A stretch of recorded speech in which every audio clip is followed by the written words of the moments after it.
এসে এই মাহফিলকে সাজিয়ে তুলুন, যেখানে আল্লাহ আল্লাহর রাসূলের কথাবার্তা হবে, হাদিস কুরআন ইজমা কিয়াসের কথাবার্তা হবে। ওই জায়গাটা হলো বেহেশতের বাগান। বেহেশতের বাগানে এসে বেহেশতে মানুষ হিসাবে আপনি আপনার নামায়ে আমলে নামটুকু লিখিয়ে নিয়ে যান। কারণ দুনিয়ায় কিছু জায়গা আছে যে জায়গাগুলো হলো বেহেশতের বাগান। যেমন এই জায়গাটা হলো বেহেশতের বাগান। মদিনা শরীফে একটা জায়গা রয়েছে, যে জায়গাতে আমার নবী পাকের রওজা থেকে নিয়ে মদিনার মসজিদ মসজিদুন নববী ওইটুকু জায়গা যে ফাঁকা রয়েছে, ওই জায়গাটা হলো বেহেশতের বাগান। ওই জায়গায় আপনি যতক্ষণ বসে থাকবেন ততক্ষণ আপনি আল্লাহর জান্নাতে বসে থাকবেন। ওই জায়গায় যদি আপনার ইন্তেকাল হয়ে যায়, আপনি যেন আল্লাহর জান্নাতে ইন্তেকাল করলেন। তাই মুরব্বীরা, নওজোয়ান যুবকেরা, রাস্তাঘাটে যিনারা ঘুরছে, চায়ের দোকানে আড্ডা দিচ্ছে, এদিক ওদিক না সময় কাটিয়ে সকলে এসে বসেন। কারণ মৌলানা হাফেজে কোরআন, আলেমে দ্বীন অনেকে রাস্তাঘাটে ঘোরাফেরা করছে। এই জান্নাতের বাগান আপনারা করেছেন, এটা ভালো না খারাপ? একটু কথা বলেন। এই জান্নাতের বাগানটা ভালো না খারাপ? এই জান্নাতের বাগান সাজিয়েছে নওজোয়ান যুবকেরা, তারা কত কষ্ট করে সওয়াব রেসানির মাহফিল করেছে। আর এই সওয়াব রেসানির মাহফিলে আপনারা এসে বসে আপনি আপনার নামায়ে আমলে সওয়াবটুকু লিখিয়ে নিয়ে যান। আউযু বিল্লাহি মিনাশ শাইতানির রাজীম। বিসমিল্লাহির রহমানির রহিম।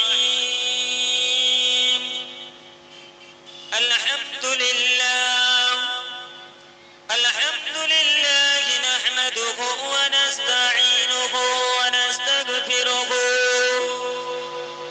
ওয়া নু'মিনু বিহি ওয়া নাতাওয়াক্কালু আলাইহি ওয়া নাউযু বিল্লাহি মিন শুরুরি আনফুসিনা ওয়া মিন সাইয়্যাতি আমালিনা। মান ইয়াহদিহিল্লাহু ফালা মুদিল্লা লাহু ওয়া মান ইউদ্লিলহু ফালা হাদিয়া লাহু। ওয়া নাশহাদু আন লা ইলাহা ইল্লাল্লাহু ওয়া নাশহাদু আন্না সাইয়্যিদানা ওয়া মাওলানা মুহাম্মাদান আবদুহু ওয়া রাসূলুহু। ইন্নাল্লাহা ওয়া মালাইকাতাহু ইউসাল্লুনা আলান নবী।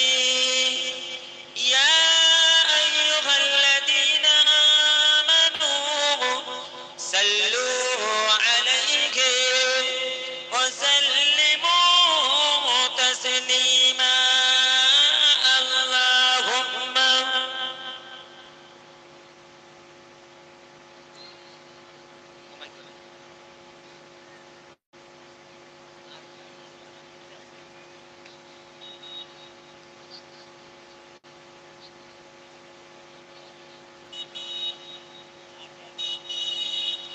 দরুদ পড়েন। হ্যাঁ, দরুদ কার উপরে পড়ছেন?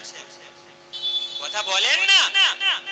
নবীর উপরে দরুদ পড়ছেন, মুসলমান হিসাবে ঈমানদার আপনি রাসূলের উপরে দরুদ পড়বেন, উচ্চ আওয়াজে পড়েন। আল্লাহুম্মা সাল্লি আলা ওয়ালা আলি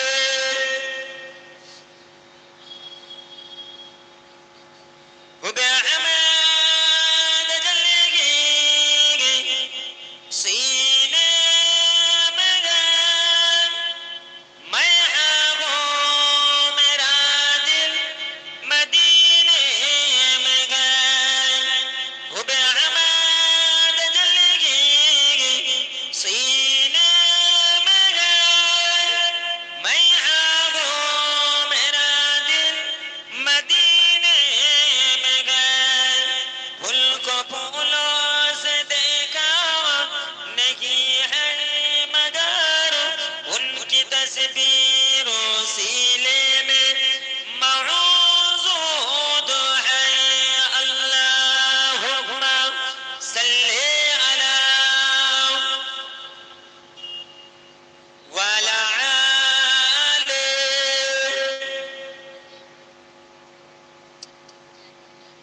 सबा तू बता दे किधर है मदीना मैं उधर को जाऊंगे जिधर है मदीना मदीना की तरफ दौड़ेगा दीवाना मोहम्मद का मोहम्मद से हमें हमारा मोहम्मद अल्लाहुम्मा सल्ले अला वला आले।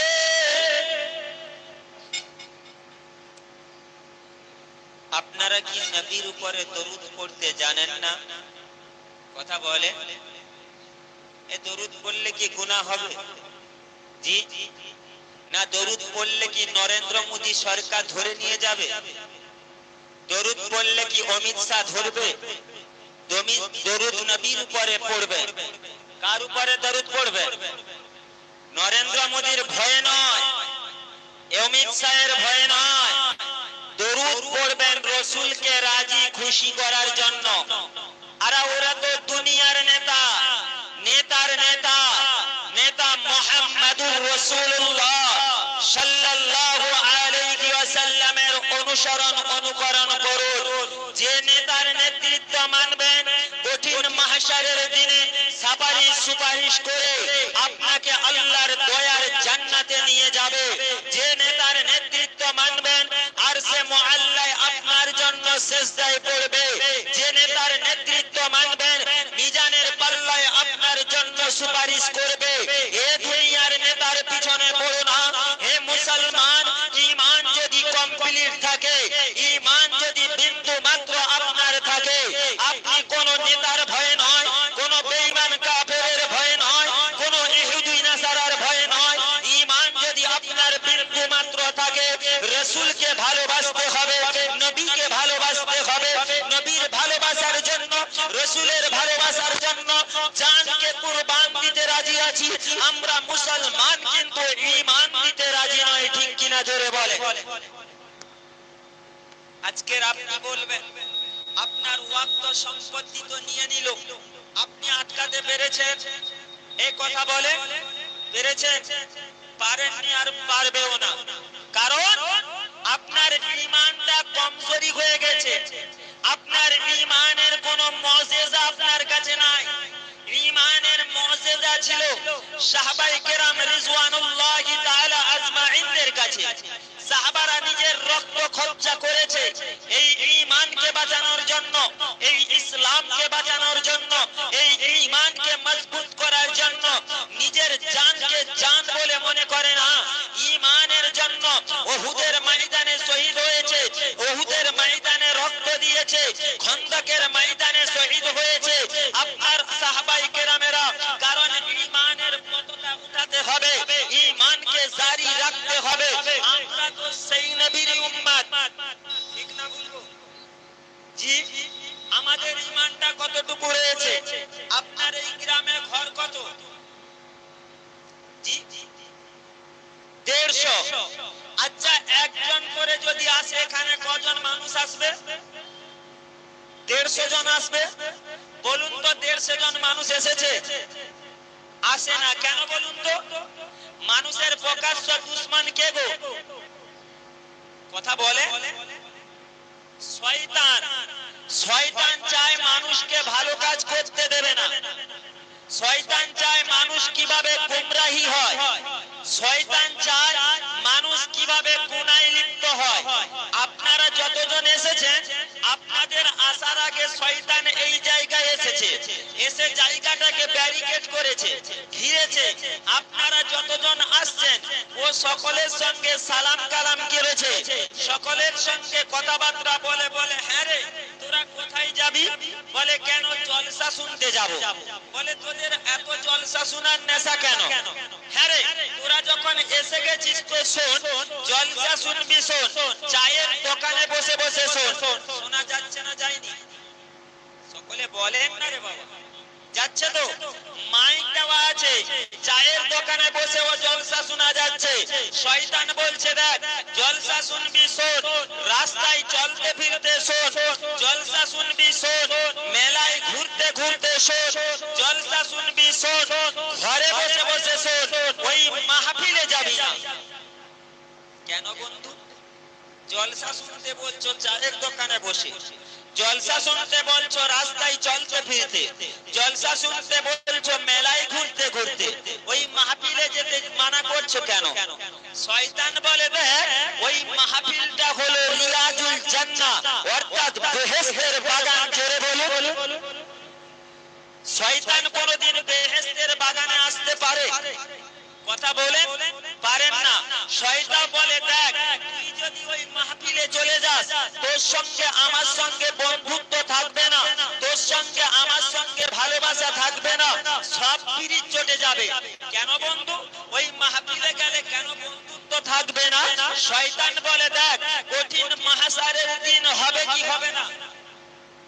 কঠিন মাহশারের দিন হবে না? হবে না গো? হবে তো। জি, শয়তান বলে দেখ কঠিন মাহশারের দিন হবে, যেদিন বান্দার আমল নামা দেখা হবে। হ্যাঁ গো, দেখা হবে না?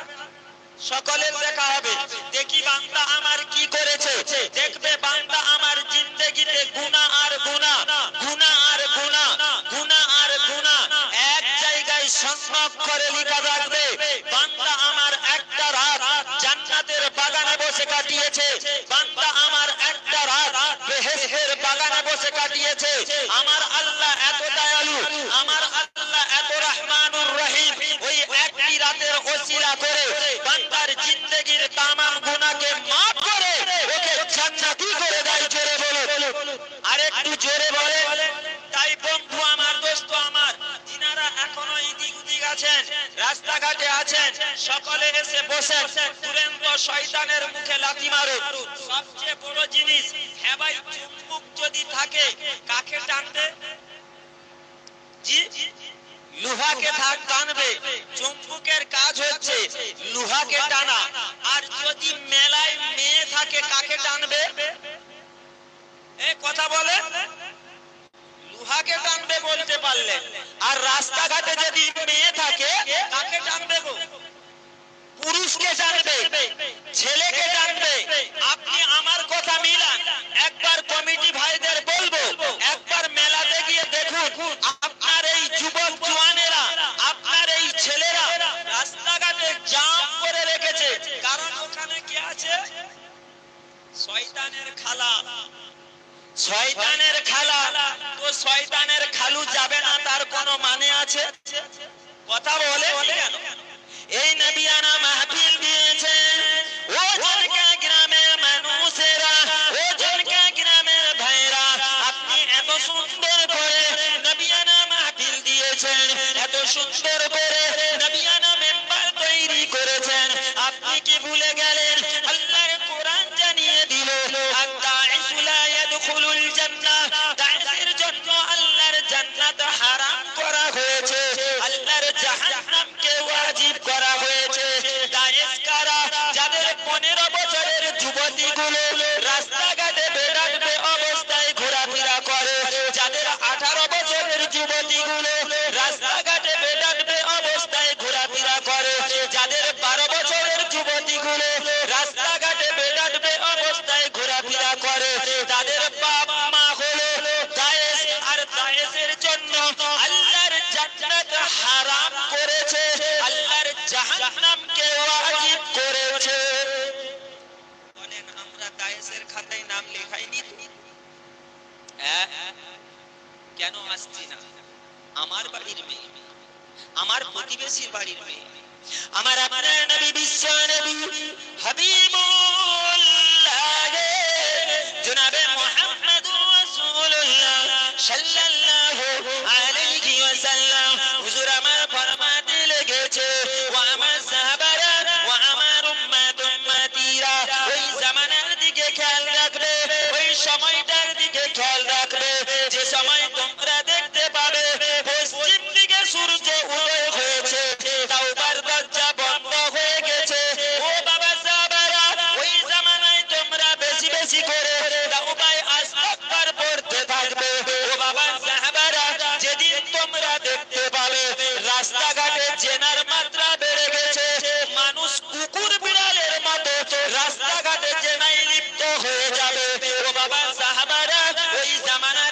খেয়াল রাখবে যে সময় তোমরা দেখতে পাবে মানুষকে দেখে মানুষ এত ভয় করবে, জঙ্গলের বাঘ সিংহকে দেখে মানুষ এত ভয় করবে না।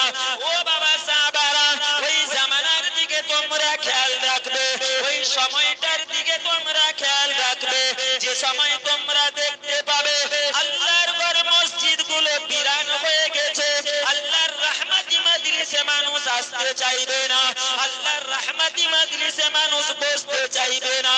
ওই জামানাটা হলো কিয়ামতের আলামত। ওই জামানায় তোমরা বেশি বেশি করে তাওবায়ে ইস্তিগফার পাঠ করবে।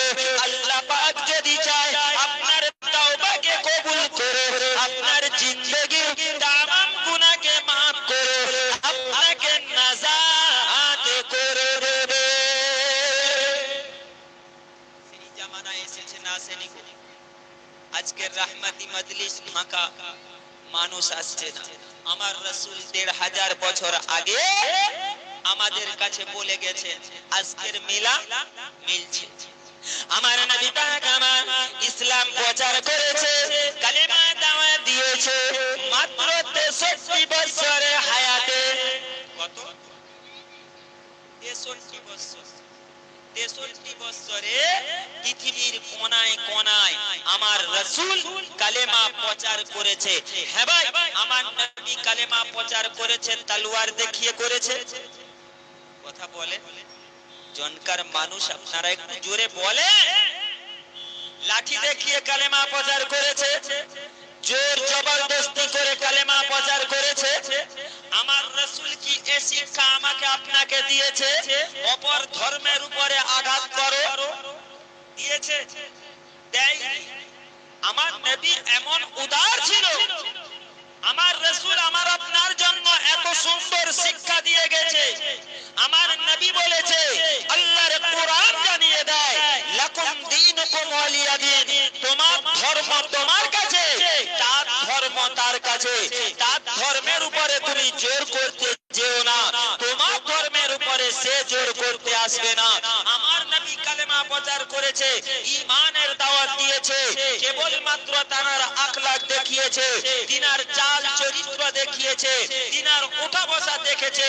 তাই তো মক্কার কাফেররা, তাই তো মক্কার ইহুদিরা, তাই তো মক্কার নাসারারা আমার নবীর হাতে হাত দিয়ে ঈমানের কালেমা পড়ে মুসলমান হয়েছে। জোরে বলো, একটু জোরে বলে নারায়ে তাকবীর।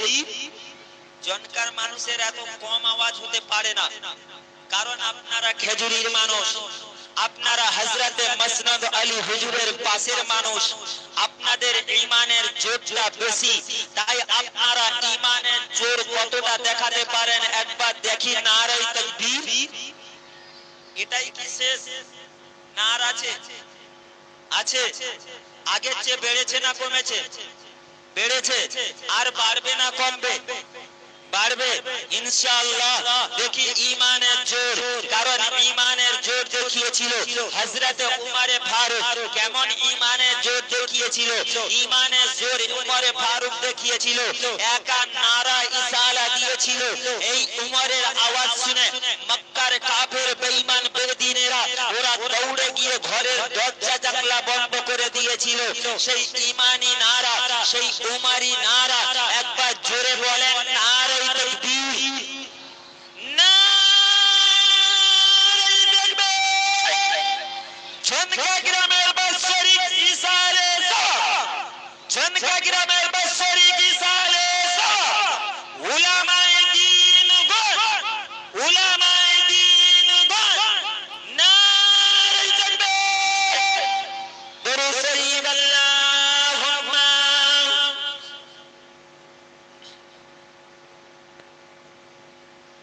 ওয়ালা আলে। যে কথা বলছিলাম, আমার নবী কালেমা প্রচার করেছে, ঈমানের দাওয়াত দিয়েছে, তার কষ্টে মেহনতের দ্বারাই আমার আপনার কাছে ঈমানের দাওয়াত পেয়েছি। হ্যাঁ ভাই, আমরা কোথাকার মুসলমান? কথা বলেন। আমরা ভারতবর্ষের মুসলমান। জি, আমরা হিন্দুস্তানের মুসলমান। এই হিন্দুস্তানে কালেমা প্রচার কে করেছিল? খাজা গরিবে নামাজ মাইনুদ্দিন চিশতি আজমিরি সঞ্জালি রহমাতুল্লাহ আলাইহি। হ্যাঁ ভাই, আমাদের খাজা গরিবে নামাজ হিন্দুস্তানের জমিনে ইসলাম প্রচার করেছিল। আজ তো নরেন্দ্র মোদী সরকার বলছে খাজা হুজুরের মাজারটা খুঁড়তে হবে। হ্যাঁ ভাই, পেরেছে না পারেনি জোরে বলেন। তার আগে বলি, ইমানদার বয়স হলে ইমানদারের মর্যাদা বাড়ে না কমে? জোরে বলেন, বাড়ে তো? জি হ্যাঁ, ইমানদারের মর্যাদা বাড়ে। কারণ আজ থেকে 800 বছর আগে, কত 800 বছর আগে খাজা গরিবে নামাজ মাইনুদ্দিন চিশতি আজমিরি সঞ্জালি রহমাতুল্লাহ আলাইহি হুজুর দুনিয়া ছেড়ে ওফাত নিয়েছে। এখন বলুন 800 বছর পরে আপনি বলুন খাজা হুজুরের মাজারে ভিড় বেড়েছে না কমেছে? জোরে বলুন, বুকে হাত রেখে বলুন। আজকে নরেন্দ্র মোদী বলছে খাজা হুজুরের মাজার খোঁড়া হবে, এদিকে বলল যে খাজা হুজুরের মাজার খোঁড়া হবে। হ্যাঁ ভাই, এই হিন্দুস্তানের বাদশাকে একবার বলুন, হিন্দুস্তানের বাদশাকে খাজা গরিবে নামাজ এই হিন্দুস্তানের রাজত্ব করেছিল আপনার কি বলে রাজা পৃথ্বীরাজ।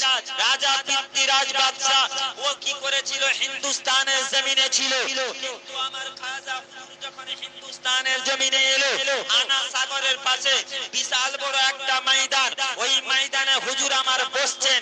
এইবার এদিকে পৃথ্বীরাজের সৈন্য সামন্তর যারা উট চড়াতো রাখাল, ওরা সন্ধ্যাবেলা উট নিয়ে এসে খাজা হুজুরকে বলছে, হে বাবা ফকির সাহেব, এখান থেকে উঠে যাও বাবা, এখানে আমাদের রাজার উট বসবে।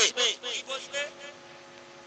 কথা বুঝবেন, অল্প সময় আপনাদের ভালো কথা বলে যাব, মাথায় রাখবেন আজকের আমাদের ঈমান কেন কমজোর একটু শুনেন। এইবার যখন খাজা হুজুরকে বলল উঠে যাও, রাজার উট বসবে, খাজা হুজুর বলল বাবা ওদিকে তো অনেক জমি ফাঁকা পড়ে আছে, তোমরা উটটাকে ওদিকে বসাও না, আমরা এখানে একটু মুরাকাবা মুজাহিদায় বসেছি। ওই সময় রাজার যে রাখাল ছিল বলে তা শুনবো না, এইখানে রাজার উট বসবে, আপনারা উঠেন। খাজা হুজুর বলেছিল বাবা কুতুবউদ্দিন বখতিয়ার কাকি, চলো বাবা চলো, তাদের রাজার নাকি উট বসবে, তো উট বসবে যদি বসে থাক বলে দিয়ে খাজা হুজুর চলে গেলেন। পরের দিন সকাল হয়ে গেল। সকাল হয়ে যাওয়ার পরে রাজার রাখালেরা দৌড়ে দৌড়ে উটের কাছে এলো, উটকে উঠাতে আরম্ভ করেছে। উট আর উঠতে পারছে না গো, উট আর উঠছে না। উটের পরে মারধর করছে, উটের পরে অন্যায় অত্যাচার করছে, উট উঠে দাঁড়াতে পারছে না।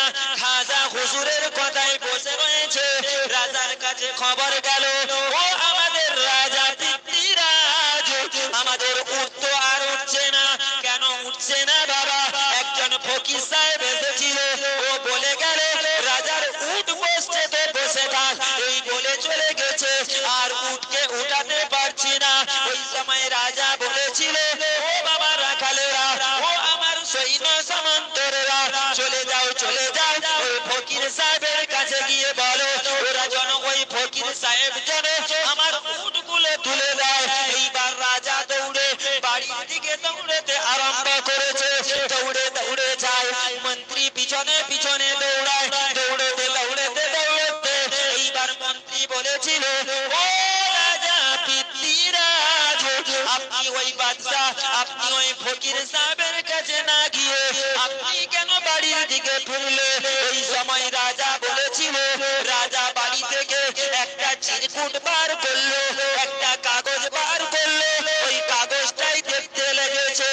ও আমার বেটা পৃথ্বীরাজ, শুনে রেখে দাও, জেনে রেখে দাও, তোমার এই দেশের মধ্যে একজন ফকির দরবেশ আসবে, তুমি তার সঙ্গে লাগতে যাবে না, কারণ ও আসবে তোমার রাজ্যত্ব নেবে না, ও আসবে ন্যায় প্রতিষ্ঠা করার জন্য, অন্যায়ের প্রতিবাদ করার জন্য, এতিমের মাল ফিরিয়ে দেওয়ার জন্য। ওকে তোমরা লাগতে যেও না, ওর সঙ্গে যদি লাগো তোমার রাজ্যত্ব শেষ হয়ে যাবে। এই সময় রাজা বলেছিল, না না না, মায়ের বয়স অনেক হয়ে গেছিল, মা হইতে কিছু ভুলভাল লেগেছে, এটা মানা যাবে না, এটা মানা যাবে না, এটা মানা যাবে না। এইবার খাজা হুজুরের কাছে গেল, খাজা হুজুরকে বলতে লাগলো, ও বাবা ফকির সাহেব, আপনি কেন জীবজন্তুকে কষ্ট দিচ্ছেন? আপনি কেন জীবজন্তুকে কষ্ট দিচ্ছেন? রাজার উটগুলো তুলে দাও বাবা। ওই সময় খাজা হুজুর বলেছিল, তুমি চলে যাও, রাজার উটকে গিয়ে বলো, তোমরা যার কোথায় বসে রয়েছে সে তোমাদের উঠে দাঁড়াতে বলেছে, তোমরা উঠে পড়ো। ওই সময় রাখাল বালকেরা উটের কাছে এসে বলতে লাগলো, ও বাবা উঠ, তোমরা যার কোথায় বসে রয়েছে সেই তোমাকে উঠতে বলছে বাবা, তোমরা উঠে পড়ো। দেখতে পাওয়া গেল রাজার সমস্ত উটগুলো উঠে দাঁড়িয়ে গেল। জোরে বলে। এদিকে খাজা হুজুর আনা সাগরের পাশে বসে ওযু করতেন, নামাজ পড়তেন। এইবার হিন্দুস্তানের যে মানুষ ছিল ওরা পাপে লিপ্ত ছিল। ওদের একটা ধারণা ছিল আনা সাগরে যদি গোসল করা যায় পাপ মুক্ত হয়ে যায়। এইবার বলল ফকির সাহেবকে আনা সাগরে ওযু করতে দেওয়া যাবে না, ওযু করতে দেওয়া যাবে না। রাজার হুকুম হলো, এ ফকির সাহেব তুমি আনা সাগরের পানিতে হাত দেবে না। আমার ওই সময় খাজা গরিবে নামাজ মাইনুদ্দিন চিশতি আজমিরি সঞ্জালি রহমাতুল্লাহ আলাইহি হুজুর বলেছিল, বাবা কুতুবউদ্দিন বখতিয়ার কাকি, যাও বাবা, এ রাজা তো আমাদের আর ওযু করতে দেবে না বাবা, যাও একটা লোটা নিয়ে যাও, একটা পানি নিয়ে যাও, একটা বদনা নিয়ে যাও, গিয়ে আনা সাগরকে বলো তোমাকে খাজা মাইনুদ্দিন ডেকেছে, ওইটা বলে তুমি লোটাটা ডুবিয়ে নেবে। আর লোটাটা ডুবিয়ে আপনার কুতুবউদ্দিন বখতিয়ার কাকি হুজুর বলেছিল, বাবা আনা সাগর তোমাকে খাজা হুজুর ডেকেছে। এক লোটার মধ্যে পুরো খাজা হুজুর আনা সাগরের পানিকে তুলে নিয়েছে। একবার জোরে বলুন, আর একটু জোরে হবে না? সেই ইমানদারের সঙ্গে আমাদের দেশের পিএম লাগেছে, ইমানদারের সঙ্গে পারবে তো কথা বলে? এদিকে যখন পারছে না, আমার দেশের পিএম কত চালাক দেখো, বলে এতদিন মুসলমানকে মেরেছি, মুসলমানের উপরে অত্যাচার করেছি, মুসলমানের উপরে লাঞ্ছিত করেছি, ঠিক ছিল, এবার তো ইমানদারের সঙ্গে পাঙ্গা হয়ে গেছে, আর পারবো না। আমাদের দেশের পিএম, আমাদের দেশের প্রধানমন্ত্রী নরেন্দ্র মোদী কি করেছিল জানো? আমাদের দেশের প্রধানমন্ত্রী নরেন্দ্র মোদী 1 জানুয়ারিতে আমাদের খাজা হুজুরের জন্য ফুলের তোড়া এবং খাজা হুজুরের জন্য একটা চাদর কিনে 1 জানুয়ারিতে খাজা হুজুরের মাজারে দিয়ে বলেছিল, এই হিন্দুস্তানের বাদশা যদি কহি রহেগা খাজা হুজুর রহেগা। জোরে বলো, আরো জোরে বলো। এটাই হলো ইমানদার। আর আমার আপনার ঈমান কেমন একটু ভাবুন, চিন্তা করুন। डरने का है तो खुदा से डरो, इंसान से नहीं। मरने का है तो खुदा से काम से मरोगे, दुश्मन के सहित नहीं। মরার যদি থাকে, আল্লাহ যদি জানলে অবশ্যই আমরা মরব। আল্লাহ যদি জানলে অবশ্যই আমরা মরব, কিন্তু ঈমানের পরীক্ষা দিয়ে আমরা মরব।